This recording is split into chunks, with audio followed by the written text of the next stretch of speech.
Good evening, viewers. Welcome to Smart 24. This is the Business Clinic Show, a show that will be running here on Smart 24 to help you come up with solutions to the business challenges that you have been facing.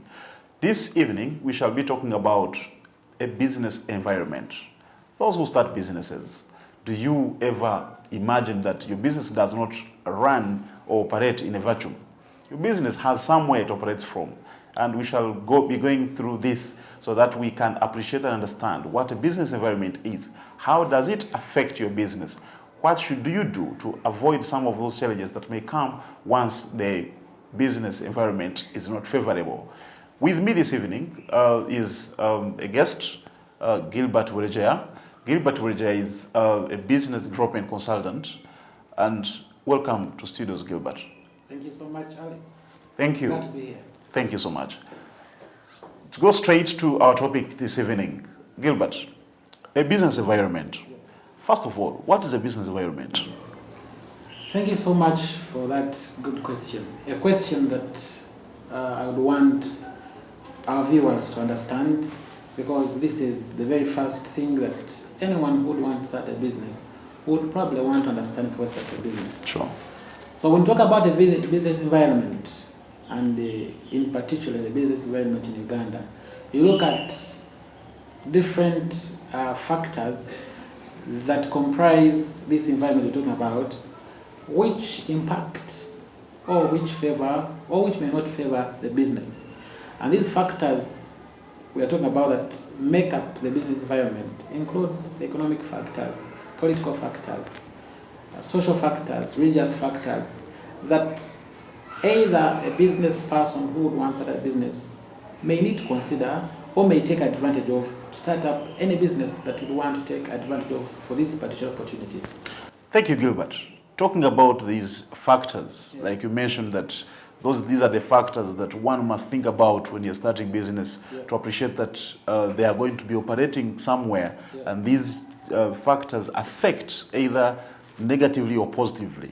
You mentioned economic factors. What could be some of these economic factors that anyone starting a business out there should actually mind about? Thank you so much. I'm glad that we are discussing these factors and our viewers are watching and also listening and listening in. If I could give an example of the economic environment here in Uganda.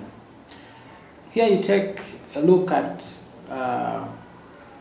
what, for example, our government has put in place to ensure that the business environment or the economic environment is favored. These include taxes. A reason why, for example, our government gives tax holidays to investors. And I'm sure that there are even our local investors here who are given these tax holidays. In addition to that, we may look at how is our inflation rate. Here in Uganda, it may not be it may not be the best, but at least you realize that it is favorable for the business people to carry out a number of businesses.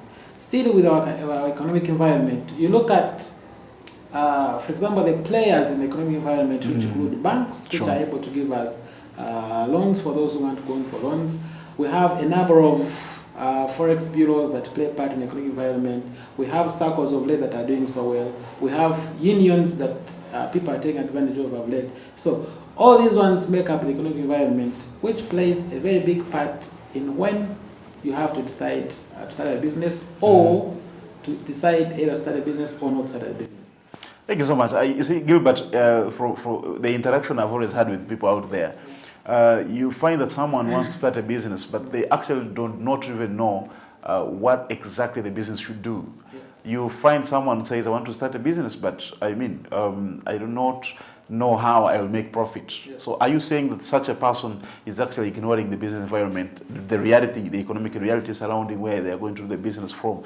And are you saying that it is important that someone should understand the economics of the land so that they know that that's where they're operating from and that's what is going to help them? Yeah, I agree with you. I agree with you on that. Okay.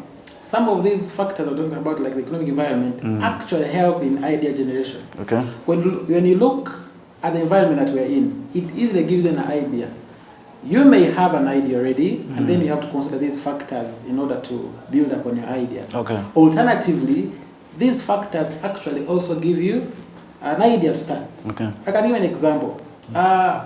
In one of the most recent business clinics that we are running up country, to be specific, in Bara, one gentleman who was part of the audience raised the question and said, of late we have a small group, we are saving some money, but we are not sure where this money is going to be. In other words, they didn't have an idea of, after saving that money, maybe for 12 months or more so, what was it going to do, or what they're going to use it for, which business, which investment, and etc. And the question that one of our team gave him was, have they assessed the environment to see which kind of business that would make a profit? It may not mean necessarily that if here in Kampala someone is doing a business, it may be the same business someone does in Bara. So the economic factors, the social factors, the political environment that we're talking about, you assess it, you look at it, you understand it, but as well as putting it in your own understanding, your own environment, so that it may actually make value, make sense in the environment that you're in. Okay, thank you so much, Gilbert. Talking about Mbarara and a number of other districts that have been given city status, it reminds me the fact that when you look at a city, you know, when a town becomes a city, does that mean that that brings in some bit of business environment opportunity? What exactly are we looking at in, for instance, when a town like Mbarara or any other becomes a city? Are we talking about the physical environment here? That people starting business must mind about where the business is set up and stuff like that. Could you shed more light on the physical environment itself? I as well agree when it comes to the physical environment. Yes. I think it was the same business clinic that we had, and we're trying to explain to the people in Bara that the natural resources that every other part of Uganda has, for example, are an opportunity. It's a business opportunity. So the physical environment cannot be exempted from the factors we're talking about. Wherever you are, there is always that particular resource that you can take advantage of. Sure. You have always heard how people talk about how Mbarara and the surrounding areas are good at making the city it's a place of milk and honey. So meaning that they have a lot of milk. Sure. So could there be a venture, could there be a business opportunity that is regarding milk, maybe making milk, packaging it, making butter, making whatever. So the physical environment as well has a lot that a person can take advantage of to understand which opportunity that may arise out of that. So Gilbert, when you talk about Mbarara, you remind me about someone was asking me that between the highway and maybe a little bit deeper in the village, where should I choose to put my business and stuff like that? And I was telling them that, look, depending on what kind of business you want to run, maybe you want to run a supermarket. A supermarket would be good if you have it on the highway, because on the high street, because then that's the main street, and people are very many and they always walk in and walk out. But certainly the high street may not be the best for accommodation business. So when you talked about where to put the business and the physical environment, it's very important that listeners or people watching us care much more about where the business is and all that. Gilbert, we all know that one of the biggest challenges to starting a business is our mentality. And we have this attitude towards starting a business. We have this attitude towards how business will run and all that. Can you talk about the psychological business environment, especially you as an expert, given the number of trainings, consultancy that you do? Thank you so much, Alex. Yes. I always have issues with the people who want to start a business, and they always say their problem is capital. I was coming to that. And then I ask, have you done your homework before? And this is the homework we're talking about. Your psychological preparation to start a business. Sure. A person is going to start a business, but it's not even optimistic of how it's going to they think it's going to fail. Yeah, they think it's going to fail in a minute. And of course, this has been historical that some business was started by their grandfather, they failed, their fathers, they failed, their mothers failed, and it's psychologically captures with them. They tend to think that it is in their genes, that my grandfather has failed. If I start also, I will fail. Which explains what is going around, and they say, why are our brothers from Kenya doing so well? Why are brothers in Kenya who come here doing so well businesses? They tell you that a Kenyan is 4 times effective than a Ugandan. Sure. And has always been said that a Japanese or Chinese is 20 times effective in performance and production. Yet we all have similar competencies and similar brains. Competencies. We have the same eye, same size of the brain. Yeah, but you realize that our fellow Ugandans here, given the very good environment, favorable factors that we don't talk about, the political, social, natural factors that favor us to do businesses. But you realize that the problem that we still have is our perception, our mindset. Sure. We lack what people have always called ethics. Sure. When it comes to simple things like time management, a person doesn't realize that losing a minute or 2 minutes or 5 minutes costs him a lot. Yeah, that's true. So you realize that our perception really needs to be worked on. Sure. When you start a business, have the courage, have the confidence, have the hope that's going to flourish. And be optimistic that's going to work out. Yeah, sure. Of course, when you start a business, you look at a number of factors, how we're going to sustain it in the future and etc. But right away from the start, even before you start a business, you should have that confidence. Be confident, about it. Gilbert, some time back, around the 70s, it was not easy starting and running a business as it is today. Partly because of the political, activities, the wars, the instability, the uncertainty, and all that. Do you think that the politics of the land also have an impact on business, starting business and running business? Do you think the political kind of factors also affect business? If yes, how? Yes, they do, but not entirely. Okay. I wouldn't want to think that they do affect the business environment entirely. Of course, talk about peace and stability. Yes, it does.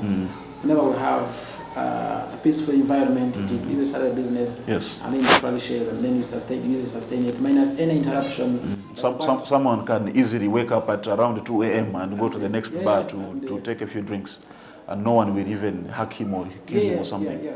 But then I also agree that some political factors, you realize that, for example, if they are these campaigns, these elections, people who do printing, those who do music, you saw what musicians did a few years back. Sure. So the political environment, can favor and can also be an impact on the business environment that we're talking about today. Okay. Thank you so much, Gilbert. Gilbert, talking about business environment, I'm starting to appreciate that business environment is actually such a big thing that everyone planning to start a business should think about. And I think I pick something from you that as you prepare to start business, you need to look around, look at the political factors, look at the economic factors, look at the public factors. Taxes. I understand that in Uganda, before you start business, actually, you start paying taxes in terms of stamp duty, in terms of registration. Exactly. You have to pay some license fees and stuff like that. So I pick a big lesson from you that for anyone thinking of starting business, it would be suicidal not to think about this environment. Just one more thing. We are in the month of Ramadan. I'm starting to think that looking at the social and religious life of people, and also that sometimes these beliefs and sets of principles and systems that govern religion and social life, sometimes they dictate a bit how people view certain things, what they consume, what they don't consume. I usually tell people that sometimes it's very funny if you go to a Muslim community and you start selling the other animal, that they don't like, that is most liked by you, the non-Muslims. So, do you think that religion and social life also of people sometimes affects a business? Yes, it does. And maybe before I ask that question, Alex, I would want to emphasize that much as we're talking about these factors, already we are trying to portray or to show it to the viewers that the culture, the physical, the natural, the political, the economic factors currently here in Uganda are favorable for business. Wow. I would want to emphasize that. Sure. much as we may not be there, but at least we are here, and which everyone should take advantage of. When you bring in the culture, the religious, the social factors that we have, talk about, for example, our Muslim friends. Yes. The Muslim community that we have in Uganda is big enough.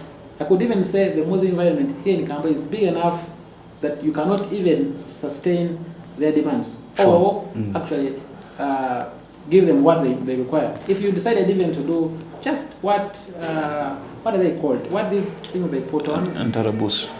On their heads, what the clothes they put on, and etc. I have Muslim colleagues of mine who tell me that they usually want to get those things, but they cannot find them. Some get them from outside. Sure. Or because we may not have enough people here who are selling these other particular things. Sure. They have the kind of food they eat. The other day, a friend of mine was talking about the food they import from, is it Israel? Is it Saudi or something? Saudi or something like that. Which you can sign and say, okay, now I'm going to use this, and this is my niche. I'm going to do it in Muslim food.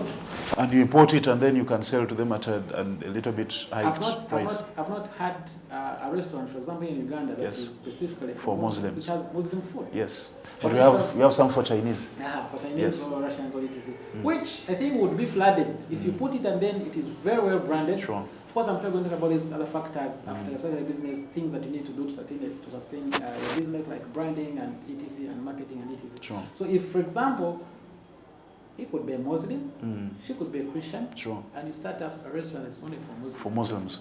Not you're segregating, but you're trying to get your niche, your particular kind of business that fits. That reminds me, there is the Ethiopian village in Kansanga. There are Chinese restaurants, there are American market, and I think I picked something from you that you need to look at the cultural, religious, social patterns. How many people, for instance, there are very many Eritreans in Kansanga. So is there something that they specifically like that you can actually go and sell so that you can make money and stuff like that? I also think that there is the South Sudanese, very many here. Talk about the Yuaba Chiga who are here in Kampala. Can you focus on those ones, and then you can sell their local drink, and you can make a lot of money. The reason why we say that Kampala is the summer of the entire Exactly. Every other person is here. Not one or two, but you find when they are. That's a good number. Sure. You've seen how this other entrepreneur is called, I forget his name, the proprietor of Bachiga Nation. Yes. Now how much he's doing. I know. So we really have these opportunities. Sure. And if you took advantage of them, honestly, would be somewhere. Okay, so, Gilbert, thank you so much. That was so powerful. The business environment, I'm starting to appreciate really. Sometimes it's not just about you coming and then you start a business. I will tell you that I think most people actually fail because they don't foresee this and they kind of ignore. Let's go for a short commercial break, then we shall return.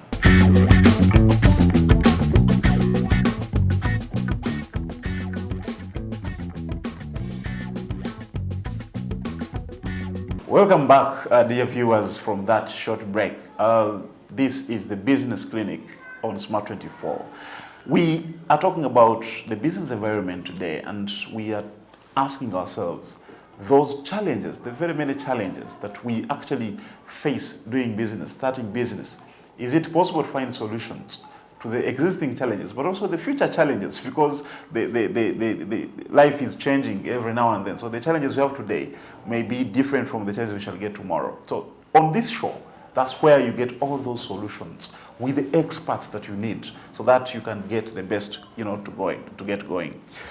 Before we went to for a short break, our guest Gilbert Urejea was sharing with us about some of these, business environment factors, and we're talking about the religion, whether if there are people taking advantage of the different religious and social setups in our country, to find that at least you can put up a small, maybe not a small really, but a restaurant to serve the people from Ethiopia, like the Ethiopian village, to be sure that at least you can, take your niche to that.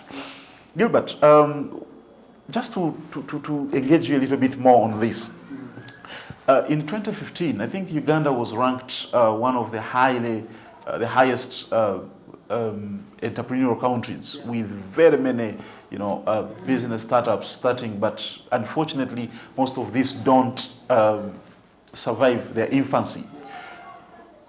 We also know that people in Uganda sometimes, when they get money, then they, kaboom, they are there. They start business.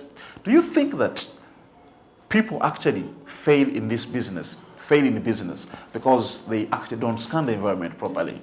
If yes, what do you think should be done to ensure that we can avert these challenges and get people start businesses that can sustain themselves and that can live for generations?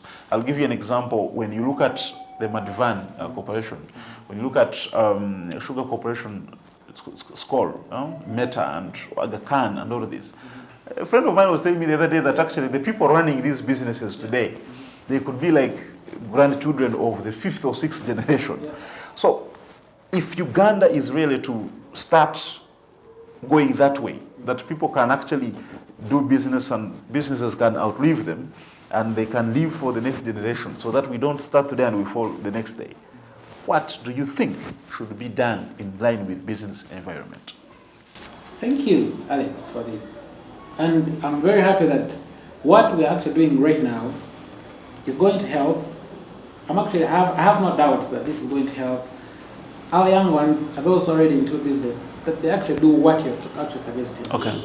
It is true that the businesses that our young ones are starting up, which normally call business startups, do not normally celebrate their first birthday. Sure.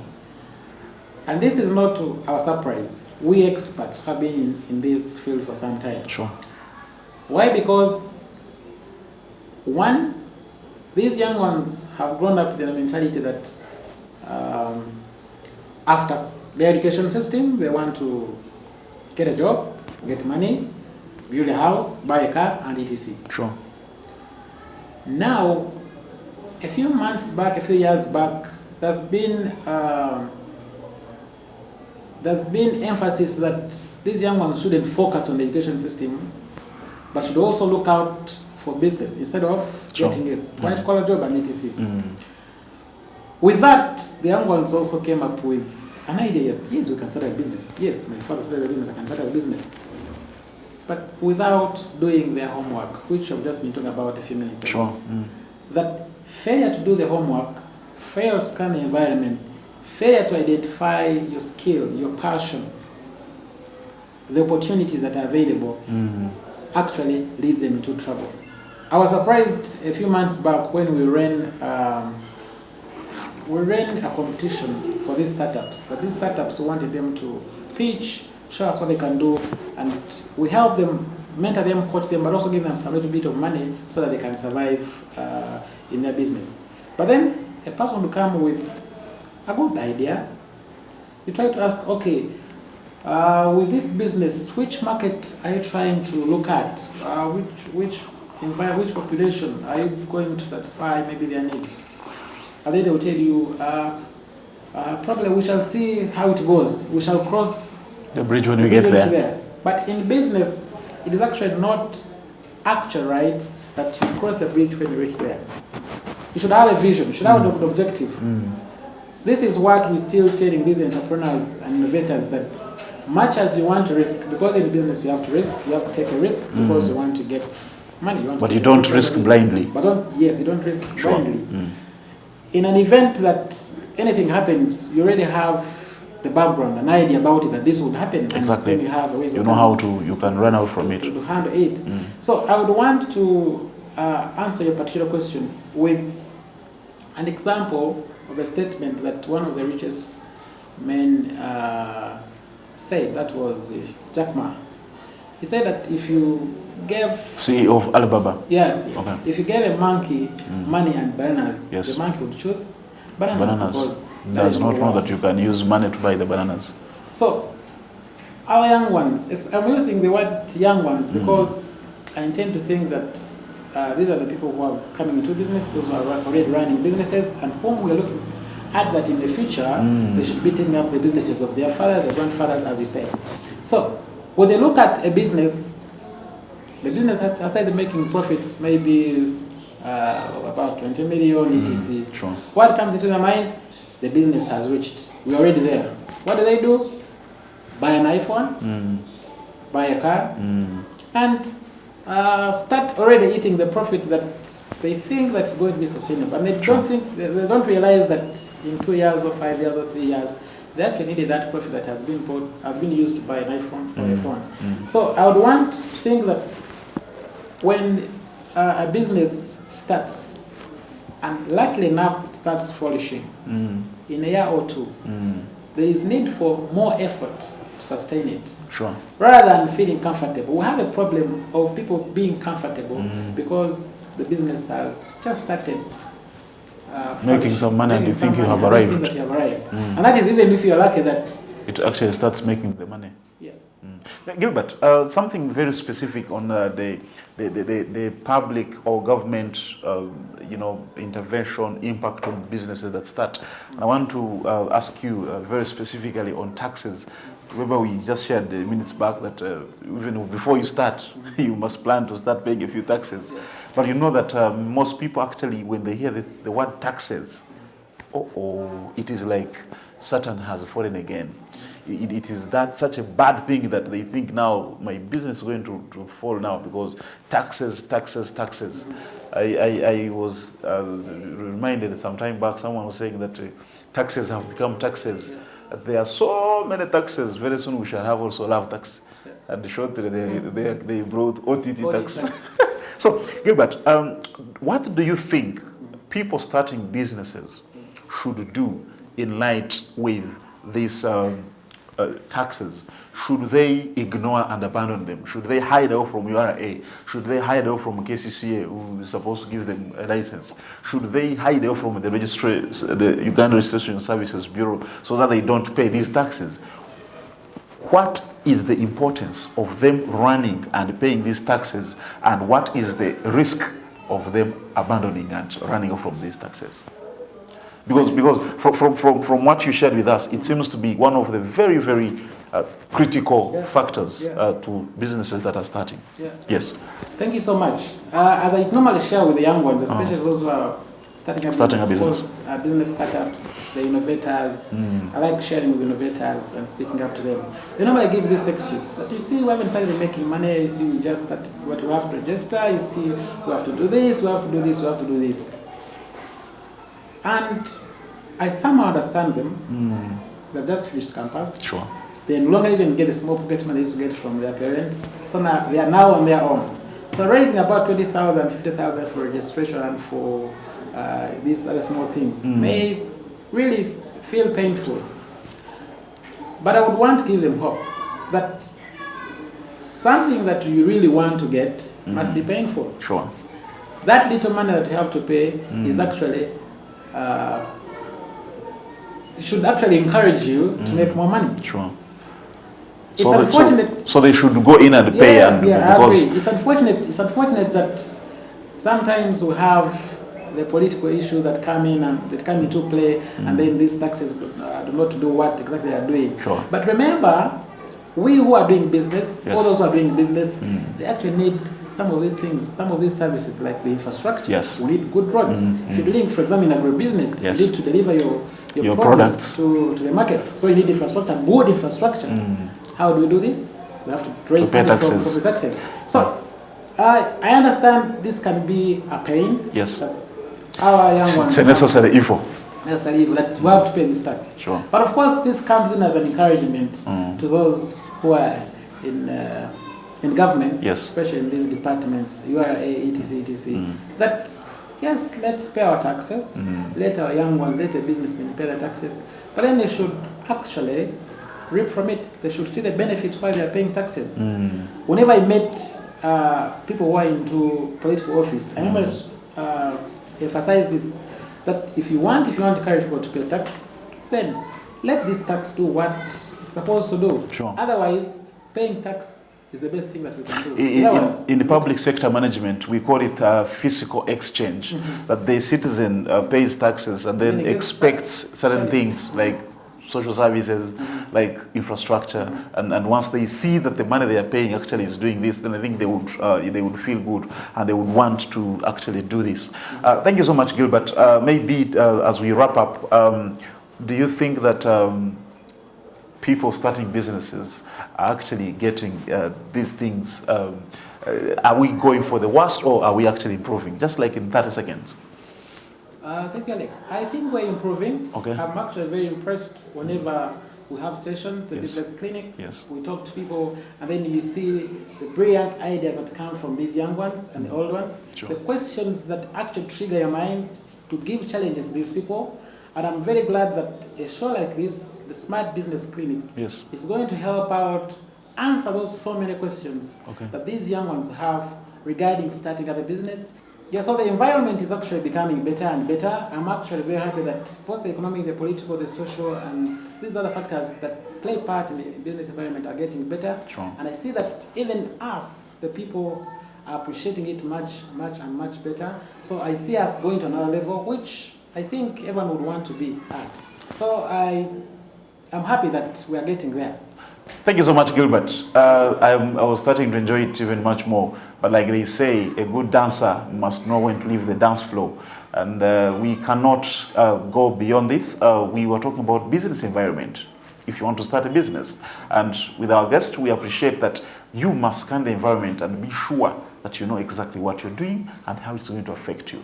This show will keep coming your way to enable you solve your business challenges, both present and future challenges. And for us, our business is to ensure that you actually do better so we can be able to start businesses that are sustainable and we can develop our country.